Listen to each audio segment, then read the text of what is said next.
Limp Bizkit zit bij me op de bank. Nou, niet alle leden zitten op de bank. Ik heb naast me Wes Borland zitten, de gitarist. En daartegenover zit natuurlijk Fred Durst, de vocalist kan je hem eigenlijk wel noemen. Very nice meeting you. Are you guys doing okay? Yeah. Yeah? Great. Having a great time in Amsterdam, probably? It's very pleasant, besides the weather. Yeah, of course. Besides the weather, but it's always like this in here. It is? Yeah. Always? Terrible. No, not in the summertime, but after that, most of the I gotta time. come back in the summer. It's better. Weren't we here this summer the last 2 times? No, it's No. always cold and rainy. Oh. And come back in June next June? year. Yeah, that's better. We'll be back in June. Okay, we're gonna discuss, of course, the album Significant Other. And I was wondering, because it came on #1 in the album charts in America, from nothing to #1. Right. After a very successful debut album. I mean, you sold 1.5 million copies of that one, so that was a good one as well. Was it difficult to live up to the expectation of your fans when you're making a second album? Yeah. Very. In what way? Because you want to grow and go to the next level musically, and you're not sure if all your fans are going to go to that level with you. You know, it's just a crap shot. It's like what is it, Wes? I don't know, the second album is always called in the States the sophomore slump. I don't know if that remains true everywhere else, but usually bands don't do well their second record, so we had that on top of you know, Faith had just been released at that point, so while we were doing the record, sales of $3 Bill were doing really well, and the album was starting to, you know, go up the charts with us not doing any work at all. And so at that point we grew so much during the writing of Significant Other that we didn't know if it was good. We weren't sure if it was good or if, you know, the direction that we had taken was completely the wrong way to go. So we were really confused, but you know, we brought in a lot of special guests and second ears, kind of people to be a second ear to ours on the record, to listen, and everybody was really supportive and just really, you know, just critiqued the record for us and our progress and everything. So. Because I read somewhere that because of all the touring you did and the live performances, that you really knew what the fans wanted at some point. Right. So I can imagine that you can put all that energy which the fans gave to you in the touring, you can put in this album. Yeah, but you still don't know which direction you have to go. No, we didn't really we weren't really trying to choose a direction. We were going to do what we were going to do naturally. Naturally. But it's still a question. I mean, what we did naturally was to feed from our fans and learn from our fans and learn what works and what doesn't work and what we end up liking and not liking and how we've grown tighter as a band, as a unit, and tighter with our fans. And as it grew, we grew mentally, and it's just scary. You just don't know. I mean, no one knows. No. You know, you can think we thought what we were doing was good. We felt real about it because it was natural progression. And then there's just always that feeling of, I hope that everybody's feeling it. I hope we learned from them right, and we did it right.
good. like to work with Method Man?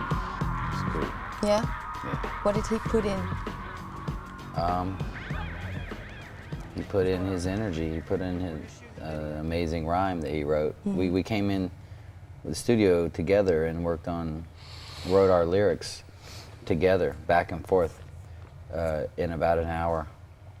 And we recorded it right then on the spot, and it was over. In a couple hours, it was over. It was in. We sat down, he smoked a few blunts, and we were just writing to a beat. I said, turn the mic on, let's go record. I went and recorded mine, then he recorded his verse. Yeah. Then he went and recorded his next verse, then I recorded my last verse, and it was done. It was just like, finished. Yeah. And he just brought energy to me because he's one of my favorite new MCs. You know, he reminds me of Rakim back in the 80s to me. And I loved Rakim in the early 80s. And he just brought to the table what he brings to the table. And it's the reason the song is like it is, and it's so, the rhymes are so raw and it's just there. It's because it was done on the spot, like just for real. There was no polishing, there was no redoing tracks and getting everything right. It was just That was takes. it. Yeah, I have it on film. It's like, it's just a take. It's like, And there it Together is. Now, Yeah. it's called. Yeah. It's the latest single release as well. What's it really about? Because it goes really fast for European people. So what's the song really about? It's really about just hip hop. It's just about, Is that a feeling? Do you need to feel that? yeah, it's more of a feeling. And the chorus itself is in Gether Now, which is the hardcore hip hop world of America, the more hardcore, serious hip hop side, East Coast side, which around New York,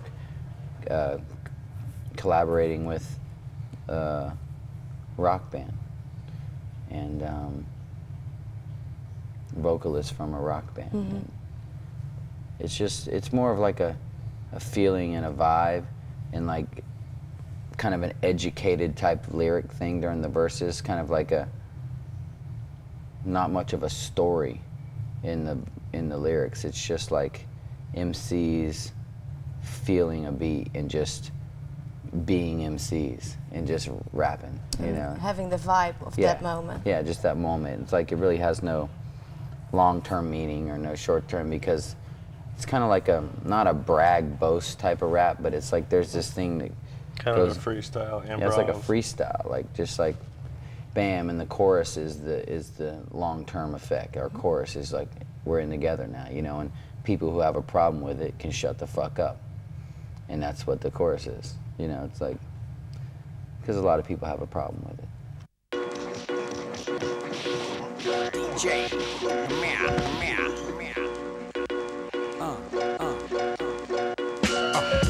who could be the boss? Look up to the cross, stranded in the land of the lost.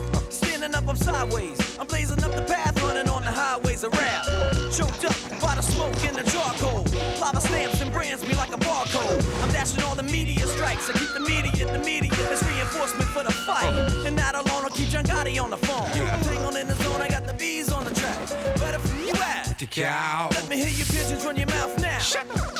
I'm plugging in them social skills to keep my total bills over $1 million. The last time I checked it, thank God I'm blessed with the mind that'll wreck it. Waited till the second round and knock 'em out. They call me Big John Stud, my middle name Mud. Dirty water flow, too much for you thugs that can't stand the flood. What up, Doc? Whole big like Elmer Fudd, the show. Mr. Meth, I'm unplugged. Learn, temperature's too hot for sunblock. Burn, playing with mine to get you state time. Lock behind 12 bars from a great mind. Killer bees in the club with his ladybug. Brought his to the dance floor to cut a rug. Love is love all day till they throw slugs. And take another and coke. Can't feel me till it's your blood. Race tremendous, crime is endless. Same different day, Father forgive us. They know not what they do, all praises due. I'm big like Easy and Big Bamboo. What's that? I didn't hear you. Come on a little louder. Everybody in Together Now. What's that? I didn't hear you. Come on a little louder. Everybody in Together Now. Significant Other is a Significant Other is a title that somewhere I read that I believe it was you that said, well, significant other is of course your other half, your man or your women or whatever. But it's also an album that we really wanted to make when we started.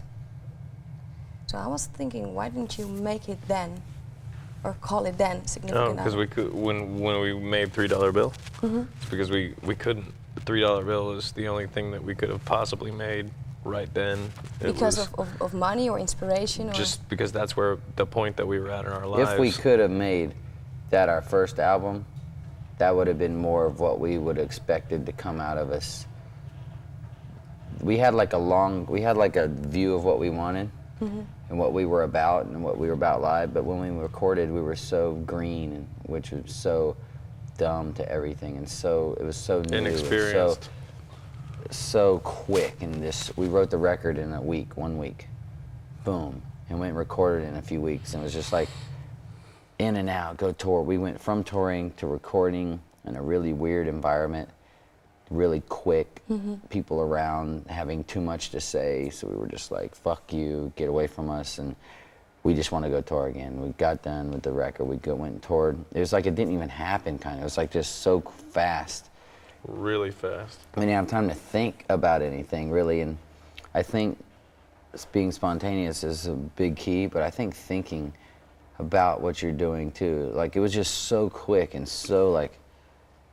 It was more kind of what we were feeling during that, literally from when we started touring to when we did finish $3 Bill, it was like 7 months, maybe. That was what we were feeling during that 7th month period, But being together and like, like literally like being done with together, toured, and record done in 6 or 7 months of existence.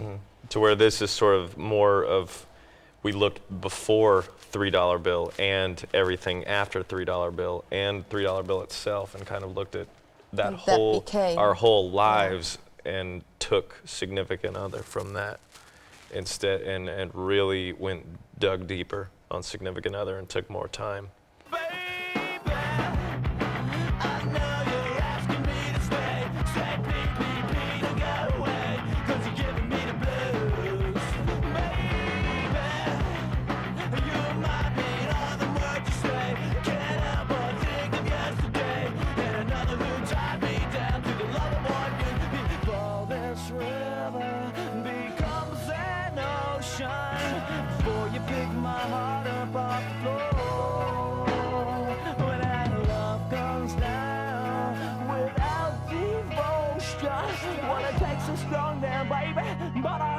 Showing you that door, I gotta have faith.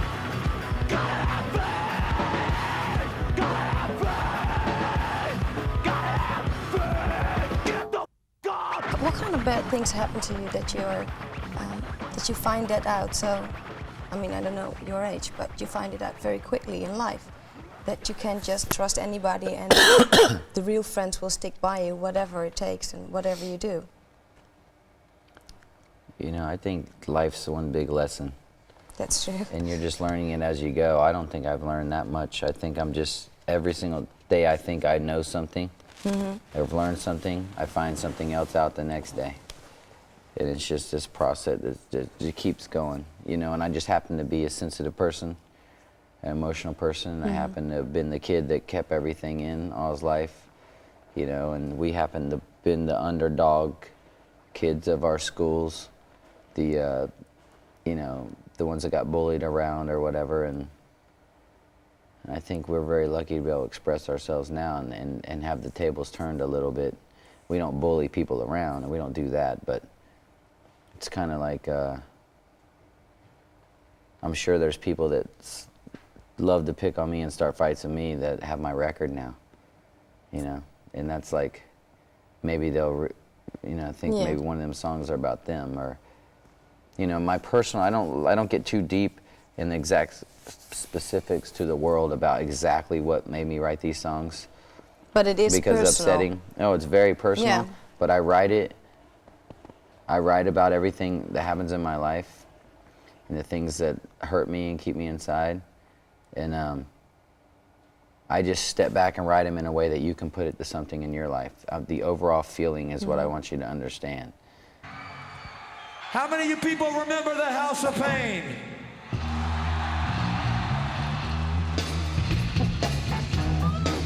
I want to bring out my man Poe from Style Elements.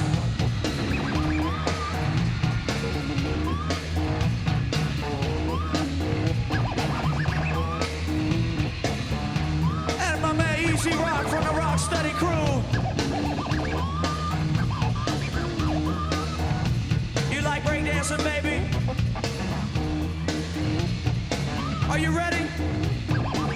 Pack it in, let me begin. I came to win, battle me, that's a sin. Pause for the back, I'll punk it, battle back. Try to play the right, you're the hardcore ass. Get up, stand up, come up, put your hands up. If you get the feeling, jump across the ceiling. These with the funk flow, man, you talking junk, kill, I bust them in the eye. Then I take the punk, so feeling, funkin', am central. And I got more rhymes than the cops that I don't get. Don't stop, shoot up, I get props from the kids in cool, plus I'm mom and my pops. Can they get down, so get your ass up and jump around, come on, jump around. Jump around, get up. Jump around, come on. Jump up and get down. Jump, jump, jump, jump, jump, jump, jump, jump, jump. I'll shove your ass like John McEnroe, but if your bitch steps up, word to your moms, get the chop pops. Got more rhymes in the bubbles, got songs. Just like the radical son of return. Anyone stepping to me, you'll get burned. Yo, lyrics, you ain't got none. If you want a battle, bring it. But if you do, you're a fool. I'll do to the death. Try to step to me and take your last breath. I got the skill, man, I got your fill. When I shoot the gift, I shoot the kill. Give me get down, give me get down. Get the hell up and jump around, come on, jump around. Jump around, everybody. Jump around, it's your last chance. Jump up and get down. Jump, jump, jump, jump, jump, jump, jump, jump, jump, jump, jump, jump, jump, jump, everybody jump.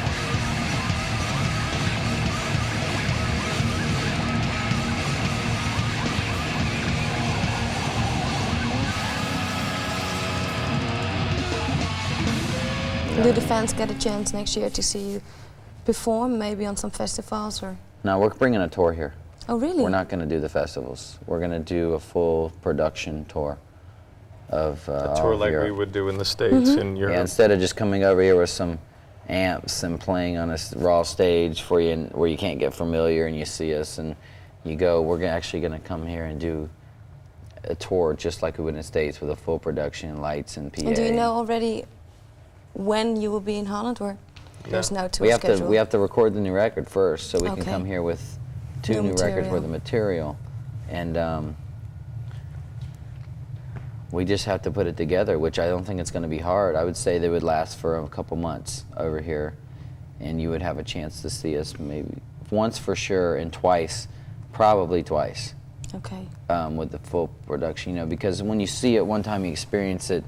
You have if to you see feel it another it, time. you might have to spread the word, and you might have to go, I need to see if this is consecutive, or if that was just like that moment, or if that was real, and then you go check it out again. And people in the States, they don't realize how lucky they are to get it like that. Like, you go around, you tour, and it just keeps building, and you keep getting shows, and it builds, and it's infectious, and you gotta go. It's a place to release yourself, and just this energy that's this new energy, this new kind of movement that's been the last few years for these bands. Like, it's this new type of energy that's being released, and it's really positive. And we feel like we need to do it over here. You know, like you need to experience it a couple times, and maybe you'll feel it, maybe you won't. Okay, well, I'll definitely be there at least one time. I give you my word on that one. I wish you all the luck with the making of the next record, of course. And, well, thank you very much for coming over. Thank you.